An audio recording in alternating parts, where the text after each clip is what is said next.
খ্রিস্টানি প্রথাতে হয়, তাহলে হাসর নাসর তাদের সাথে হবে, আর বিশ্ব নবীর সাথে হলে হাসর নাসর বিশ্ব নবীর সাথে হবে। বলেন সুবহানাল্লাহ। আল্লাহ রাব্বুল আলামিন খ্রিস্টানি প্রথা থেকে আমাদেরকে হেফাজত করুন, সকলে বলি আমিন। আসছে 31st নাইট, আগামী আসবে 31st নাইট। এই ইংরেজি শব্দ 31st নাইট, 30 মানে 30, 30 মানে কি? ফার্স্ট নাইট মানে প্রথম রাত্রি, প্রথম রাত্রি, এর মানে 31, এর মানে কি? আসলে আমরা বলি 31, কি বলি? 31 শব্দ তারা চেঞ্জ করে খ্রিস্টানরা দিয়ে দিল 31st। এরপরে নাইট, এরপরে কি? নাইট, 31st নাইট মানে হলো 31 রাত্রি। 31 শেষ হওয়ার মাঝে যে রাত্রি আসবে তাকে বলা হয় 31st নাইট। আসলে আপনারা দেখবেন এই 31st নাইটের দিন ঠিক 12টা যখন বাজবে, এই 12টা বাজার সাথে সাথে ঘড়ির দিক খেয়াল করবেন, যে হুজুর বলেছে ঘড়িটা দেখার জন্য। সেই জায়গায় দেখবেন 000, 8টা 0, 6টা 0 থাকবে। কয়টা 0? আবারও বলতেছি, 31st নাইট ঠিক 12টার সময় যখন 12টা বাজবে তখন এদিকে তাকায় দেখবেন ঘড়ির দিক 000, 0 আওয়াজ, সব 0 আওয়াজ, 0 নাইট। কি নাইট? 0 নাইট। আসল জালুস নামক একজন পাদ্রী ছিল, জালুস। এই জালুস 31শে ডিসেম্বর দুনিয়া থেকে চলে যায়। জালুস 31শে ডিসেম্বর যখন চলে যায়, তারা চিন্তা করলো এই 31শে ডিসেম্বর আমাদের রোম সম্রাটের জালুস পৃথিবী থেকে চলে গেছে। আজকে নেটে যা সার্চ দিবেন, এই জালুসের 2টা মাথা। কয়টা মাথা? 2টা, 2টা, 2 পাশে 2টা মাথা, হাতে একটা ছুরি দেওয়া আছে। এর মানে হলো জালুস পৃথিবী শাসন করে চলে গেল। আর এই জালুসের দিবসটা আমরা স্মরণীয় হিসাবে রাখবো। 31st নাইট যেদিন আসবে সেই দিন আমরা বিভিন্ন জায়গায় বিভিন্ন কায়দাতে বিভিন্ন কৌশলে এই মানুষ বেলুন নানান কিছু ফুটিয়ে তাকে স্বাগতম জানিয়ে দেব। বলেন নাউজুবিল্লাহ। ঠিক রাত 12টার পর এই 31st নাইট পালন করা হয়। এই 31st নাইট পালন করা হয় কার জন্য? কথা বলেন আমার সাথে, কার জন্য? জালুসের জন্য। কার জন্য? আচ্ছা, জালুস তো একটু বিশ্ব নবীর চাচাতো ভাই ছিল, নাকি ছিল? একজন খ্রিস্টান এবং একজন ইহুদি দালাল ছিল এই জালুস, কাফের বেদিন ছিল। সেই বেদিনের ডেট অনুযায়ী 31st নাইট পালন করা হয় 31শে ডিসেম্বর। তাহলে যদি এটা আপনি পালন করেন, আল্লাহর নবীর তরিকা হবে না খ্রিস্টানি প্রথা হবে? কথা বলেন, কি হবে? এখন আপনি বুঝে না। 31st নাইট এসেছে, বিশ্ব নবী আল্লাহ রাব্বুল আলামিন ঘোষণা করেছেন, ও নবী আপনি ঘোষণা করেন, ফামাই ইয়ামাল মিসকালা যাররাতিন খায়রান ইয়ারা ওয়া মাই ইয়ামাল মিসকালা যাররাতিন শাররান ইয়ারা। আপনার জীবনের ইংরেজি হিসাব অনুযায়ী 365 দিনে 1 বছর, একটা বছর 24 সাল, 365টি ঈদ ছিল আপনার বয়স অনুপাতে, দিন অনুপাতে। এই 365 ঈদের ভিতরে আপনার 365 ঈদটা আপনার জীবন থেকে সরে গিয়েছে, ঠিক কিনা বলেন? আপনার জীবনে হাজার হাজার ঈদ ছিল, এই ঈদের মধ্যে 365 ঈদ ধ্বংস হয়ে গেল। এর মানে হলো এই ঘরটা যদি একবার 365 ঈদ খসে যায়, এই ঘরের মান চলে যাবে, বয়স চলে যাবে। আপনার জীবন থেকেও 365 ঈদ সরে গিয়েছে। আপনার উচিত ছিল আমার 60 বছরের জিন্দেগির মধ্যে 30টি বছরের 30 নম্বর বছর 24 সাল আমার জীবন থেকে বিদায় নিয়ে যাচ্ছে। আমি একজন মুসলমান বিশ্ব নবীর তরিকা মতো আমার জীবনটা চালিয়েছি না খ্রিস্টানি প্রথায় চালিয়েছি? আজকের রাত হলো আমার হিসাবের রাত, আজকের রাত হলো আমার ব্যালেন্স শিটের রাত, আজকের রাত হলো মালিকের কাছে তওবার রাত। আমি এই রাত্রে আল্লাহর কাছে বারবারে দুহাত তুলে বলবো, মালিক 365 আমার জীবন থেকে খসে পড়লো, 24 সাল আমার থেকে বিদায় নিয়েছে, 25 সাল আমার জীবনে আসবে। ও মালিক, কত গুনাহ করেছি আমি জানি না, তুমি রব হিসাবে আমার জীবনের গুনাহগুলো মাফ করিয়া দাও। এটা হলো আপনার 1 নম্বর হিসাব। ওমর ফারুক রাদিয়াল্লাহু তাআলা আনহু মিম্বারের উপরে বসলেন।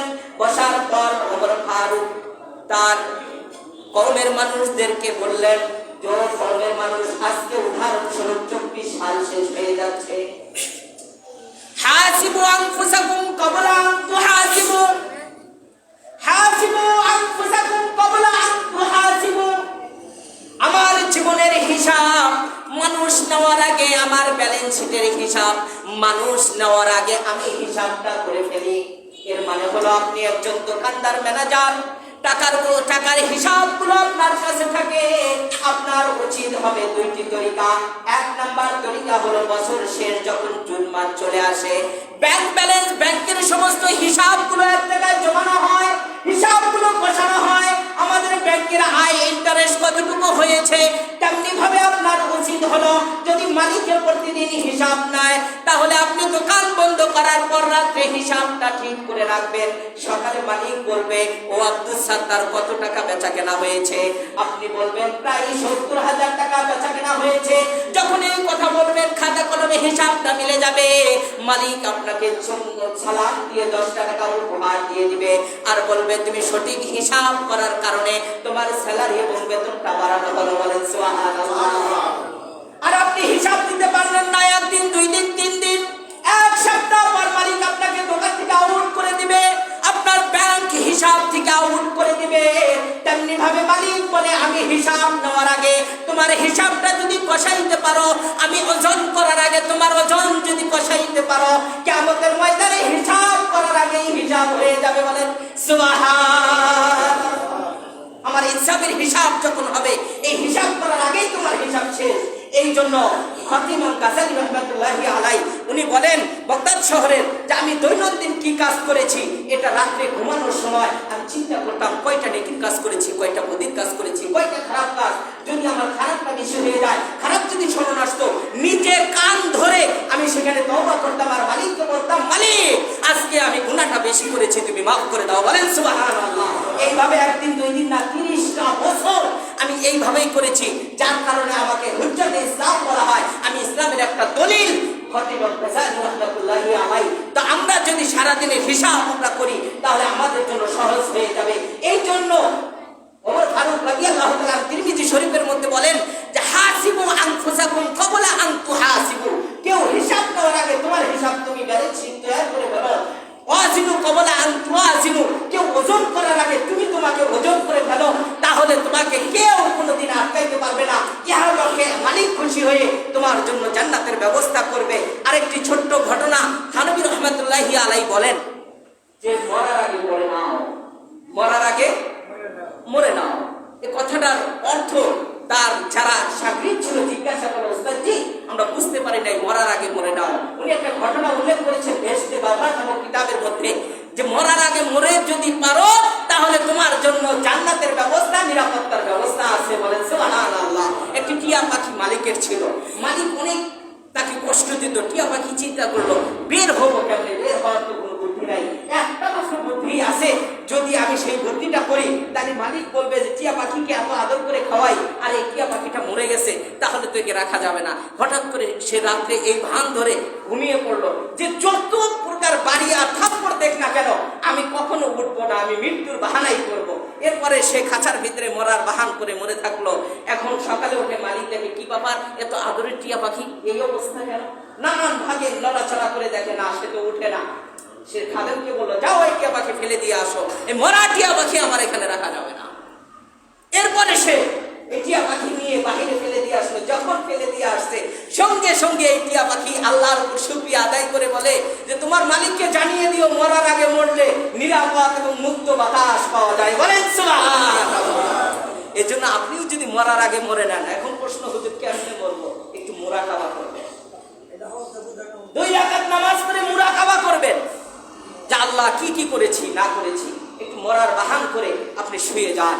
আল্লাহ রব্বুল আলামিন এই যে তওবা আর মুরাকাবা করলেন, মরার আগে মরে গেলেন, আপনার গুনাহগুলো মাফ হয়ে যাবে, মুক্ত বাতাস আর হাওয়া পাবেন। মালিককে বলবেন, তুমি একটু মরার আগেই মরেছো, এখন আসো, তোমার জন্য নিয়ামত রয়েছে। সকলে বলি সুবহানাল্লাহ। আল্লাহ রব্বুল আলামিন আমাদের আমল করার জন্য তৌফিক দান করুক, খ্রিস্টানি প্রথা থেকে আমাদের হেফাজত করুক এবং ইহুদি খ্রিস্টানদের প্রথা থেকে হেফাজত করুক। এখানে আমাদের একটি এলান এসেছে, এলানটা আমাদের জানা খুবই জরুরি। রাজি হতে